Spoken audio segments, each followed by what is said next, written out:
Hello, Cricket for Americans, CFA Nation. Gabe.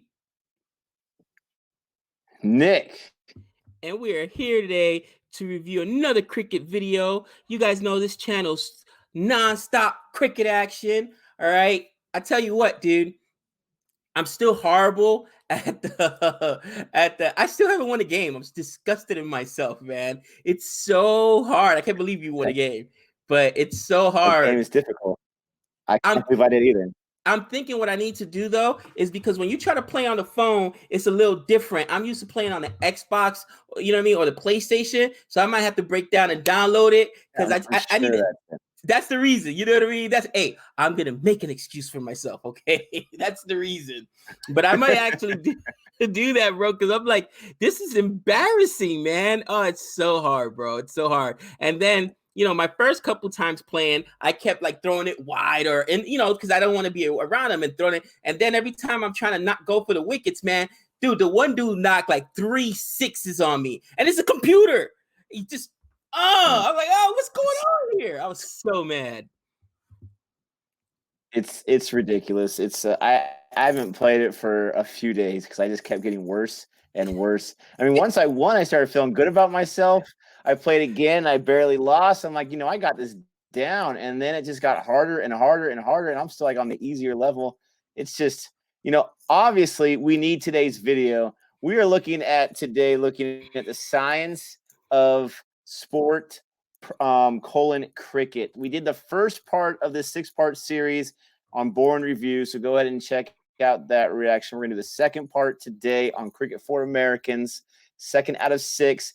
And this is teaching us about cricket, where obviously we still need a lot more to learn from. I just want to apologize for the grayness of my camera. I am so close to investing in a cheap webcam because it's got to be better than this nonsense. So I apologize for that low quality.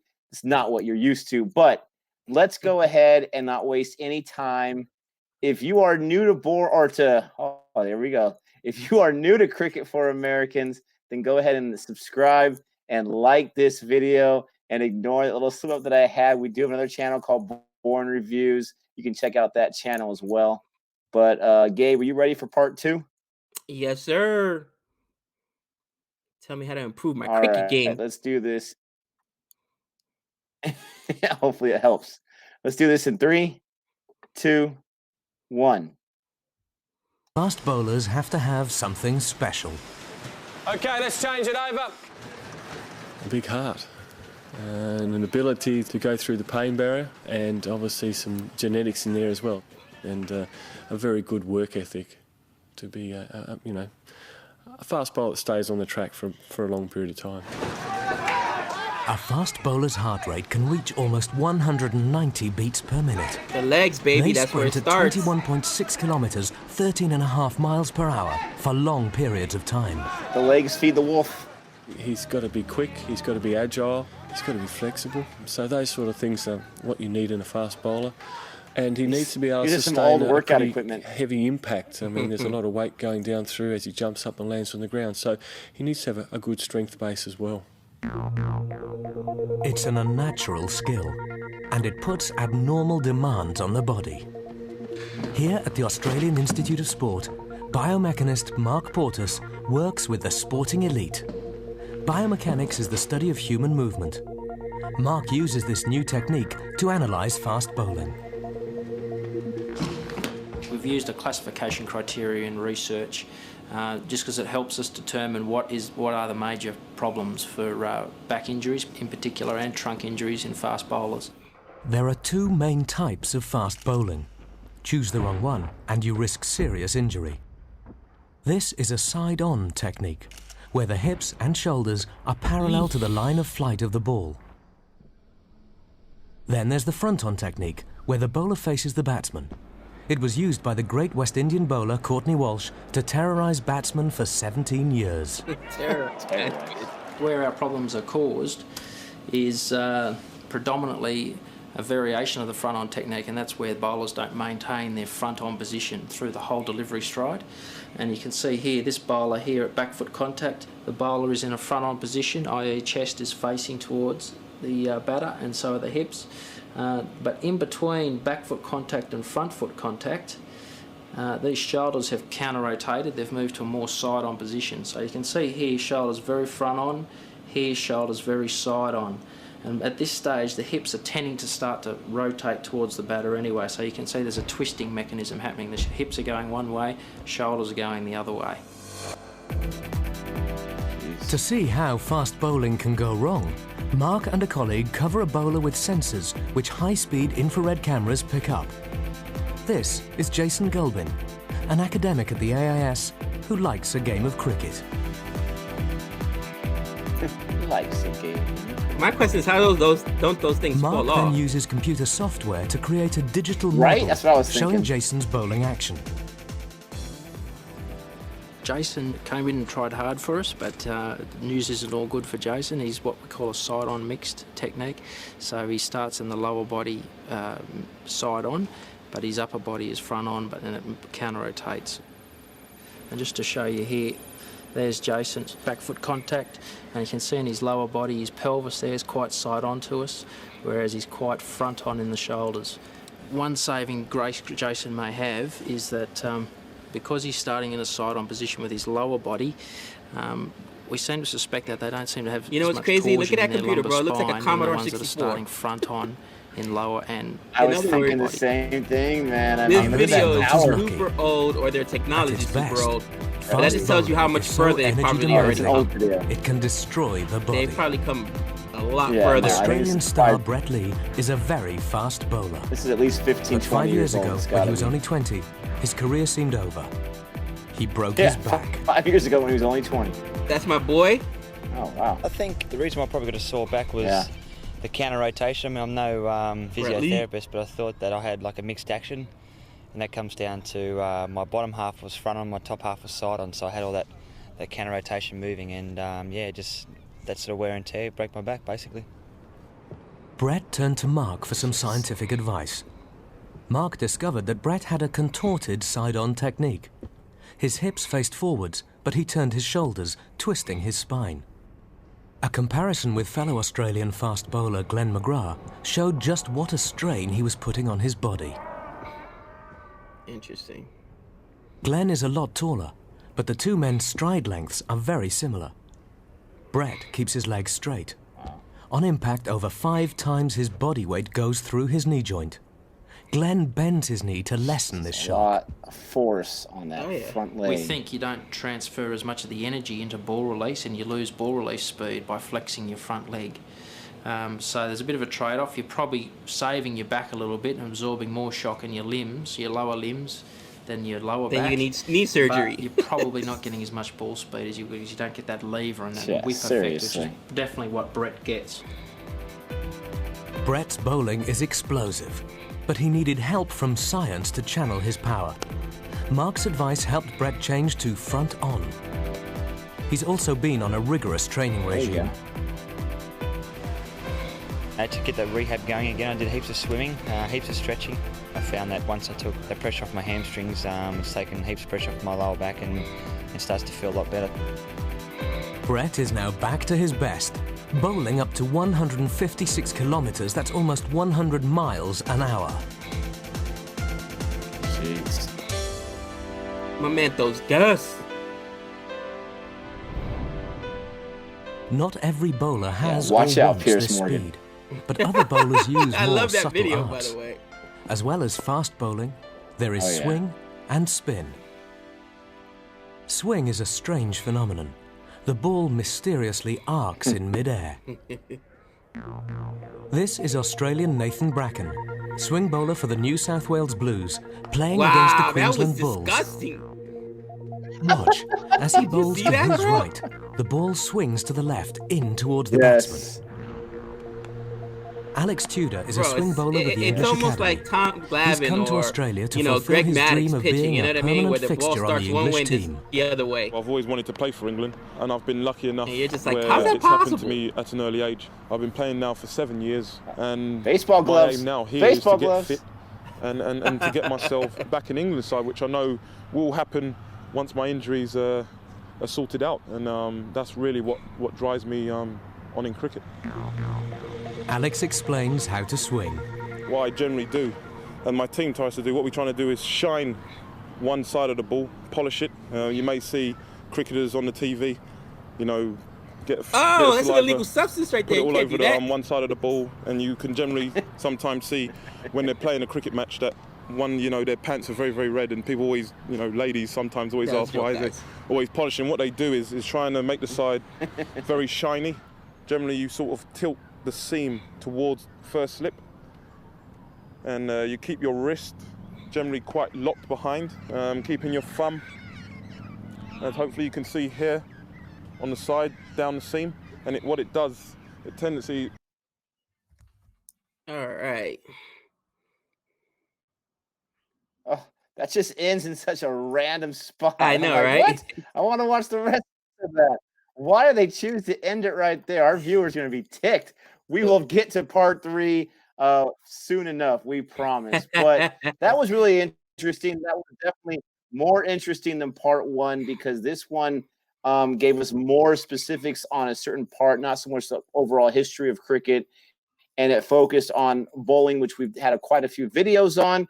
But more importantly, the 3 different types that they mentioned: fast, swing, and spin. So, I mean, I think those are the 3 that they mentioned. You know, I know that we're gonna get killed. It's all right. There was somebody that went off on one of our last cricket videos, and he was like upset, like, "Oh, you know, cricket and baseball have nothing to do together." I'm sorry. Play the 2. The mechanics, what they're talking about right now, are almost exactly the same, at least for bowling and pitching, only that they're taking that hop. And actually in baseball, there was a pitcher who used to do that hop. He wasn't Australian. I can't remember where he was from, but they called it illegal because they said it gave him extra momentum. So he wasn't allowed to do that hop. But I'm going to look it up so that we can put in one of our other cricket videos. It's escaping me. But somebody used to have a hop in their delivery, and they stopped that. But the point is, you want to take that long stride, just like they were talking about how Brett Lee takes a longer stride than his teammate, so they both pretty much fall in the same spot when they're bowling. Over the top delivery in baseball, sidearm delivery, so many similar things to cricket. And what I did find fascinating is they were talking about back injuries, right? We see that actually with a lot of quarterbacks or whatever in football, because it's also same thing, you know, hip rotation, you're coming through. One of the things we teach, and I used to preach all the time to my younger pitchers, okay, when you go through your delivery, you want to be parallel. Your arm needs to be dragging behind you, and you want your chest, you know what I mean, parallel with the batter. If you're not there and you've already released the ball, you're done, okay? But with that being said, it's funny how, and that's why I said, look at the technology, you know, they got the computers or whatever. And one of the things that we've gone away from doing is pretty much teaching the same mechanics, okay?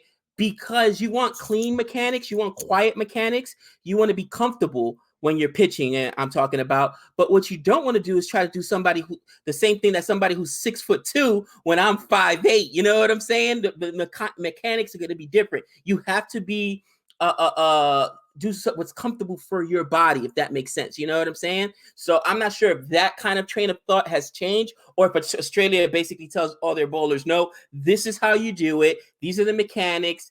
And, you know, obviously they've been a successful team for a long time, but I would just think that specifically because guys are built differently, you know, some are lanky, some are thick, some are tall, some are short. You're gonna by the fact that your bodies are different, you're gonna have different mechanics. You know what I mean? Yeah, no, it's definitely a lot of what you're saying is true, if not all of it. The thing I was focused on when I was watching that video was, you know, it's called Science of Sport. So they're looking at this, how can we use science to make better players in cricket? And to me, that's got to be, you know, a very frustrating thing as an athlete, where you have just been doing things naturally from your God-given talent in your entire life, but you know you've got to reach that next level. And you have some scientist or sports expert saying, you know, just tilt this a little bit and do that a little bit, because you're going to alter your natural delivery, your natural ways of going about it. I can't imagine it's easy to make those changes, but when you make those changes and you're able to see the results when they come in, then you're probably more willing to, okay, I'll give this a try next time. But that's just got to be really difficult, because I know, you know, in my job, when I feel like I'm going by instinct and natural abilities and I have someone telling me, you got to switch this or change this or tweak this, it's like, but that's not natural for me. And so you've got to work very hard to make it natural. And that would be very difficult. No, definitely. I agree. And again, that's why, we've started preaching. And again, when I was coaching County Springs High School's club team, we would always tell kids, all right, don't try to be whoever, because kids always want to come up and emulate Derek Jeter, A-Rod with either the leg kick or whatever. Be you, okay? What's different about you? Embrace you. We're going to work on those mechanics, but for the most part, the most important thing, is being comfortable and for it not to hurt. You know what I'm saying? I may have to throw 3/4 because when I throw over the top, it's going to put more stress on my shoulder because, like he said, everybody's genetics are different. Maybe my shoulder blades are sharper than the next guy. One of the guys who had the craziest mechanics is Tim Lincecum. He used to pitch for the San Francisco Giants. And guy said that his arm was going to blow out within 2-3 years. Lincecum lasted a long time before that arm blew out. And of course, everybody's does in baseball. But his mechanics were so violent, no scout wanted to touch him. There's a reason the Dodgers and a lot of other teams passed on him, including my Yankees, because the scouts looked at those mechanics and said, yeah, that kid's career's done. Because he was a short dude I think he was like 5'10", 5'11", and his mechanics were so violent, everybody said he won't last 3 years, you know what I mean, before blowing out his arm. How many Cy Youngs did this kid win? How many World Series did this kid win? You know what I mean? Well, he won back-to-back Cy Youngs, but he did not last a long time as far as pitchers go. I don't even know if he hit the 10-year mark. He might have hit 8 or 9 years. He was dominant for about 3 or 4 years, and then he started to see a decline and then a serious decline within 7 or 8 years. So there might have been some truth to that. For those 2 or 3 or 4 years, he was unstoppable. And, of course, I know because he was in the Padres division, so it was tough to go against him. Ooh. But he didn't really last that long. But he didn't get hurt out the gate. You want to know a guy that didn't last long, and everybody knew it. And you know what? Let us know in the comments if it's the same for baseball as cricket. Guys that throw 100 or more in the major leagues, their arms go out quick. Noah Syndergaard, this is his 4th year. By year 3, the guy had already had surgery. The guy is pretty much, they call him Mr. Glass. He's always hurt. The harder you throw, the more susceptible you are to injury. So is it the same thing in cricket? Because Brett Lee right there mentioned he broke his back. Okay, broke his back. And again, I understand the force, you know what I'm saying, of coming down on top of taking that hop. And one of the things that in baseball, you are on a mound, so your natural momentum takes you downhill. Here, they're on flat ground. You know what I mean? It makes a big difference. Pitchers, when they throw off flat ground, they lose velocity as opposed to going downhill. So is it every fast bowler like, oh man, he's going to be done in 3-4 years, 5 years, whatever it is? Or is that just a phenomenon in baseball? And no, as long as you have clean mechanics, quote unquote, or good mechanics, you won't get hurt. Let us know in the comments, guys. Yeah, definitely let us know. Also, let us know what you think about this video. We're going to finish the series sooner rather than later. But let us know what your thoughts. Let us know, even though it's kind of outdated, what did you enjoy about the video? Try to ignore that computer. That was really old. But we appreciate all the love in this new channel. We have definitely passed the 1,000 subscriber mark a few days ago. So thank you so much for that. Keep watching. Every Tuesday, Thursday, Saturday, we drop a new video, Pacific Standard Time. So look out for that. And until next time. That's a Yarka.